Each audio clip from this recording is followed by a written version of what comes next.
Hi mga suki, diri napunta sa pikas kilid sa kumagko sa akong bag-ong customer. Og mao gyud ni ang pinakadaghan og sulod nga dry skin. Sa pagtan-aw pa lang nako, kabalo na ko nga satisfying kaayo ni limpyuhon. Ready na ba mo makita unsa kadaghan ang mogawas ani? Come on, let's go watching.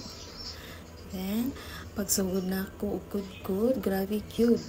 Kada higop sa akong nipper or pusher na agyoy mogawas nga dagko kaayo nga piraso sa dry skin. Murag wala nay kahumanan ang dry skin ani nga kuan side sa kumagko kay kada dungag na ko og lugit na apagyoy nagulat nga dagko kaayo sa ilalom og kilid. Mao gyud ni ang klase nga pedicure nga makapalingaw nako kay grabe ang akong makuha daghan, then mao ni ang makapasatisfy nako isip manicurista.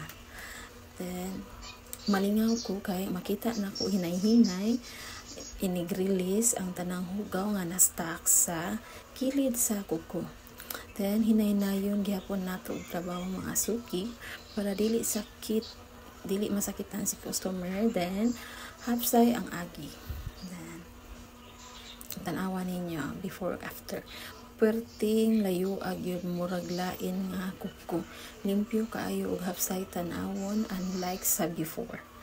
Then nalipay kaayo ko mga suki nga nakasugat ko ingon ani nga klase na kuko kay naka-satisfy gyud sa akong craving as manicurista nga hilig mulugit og mga dry skin and ingrown. Salamat kayo sa pagtanaw mga suki. Kung ganahan mo og mga good sessions nga ingon ani satisfying og daghan kayo og makuha, ayo kalimot og comment, like, then follow para updated mo sa sunod na akong pedicure transformations. Daghan pa kayo ko ipakita ninyo nga makalingaw hangtod gyud sa katapusan. So keep watching mga suki, watch until the end, then enjoy watching.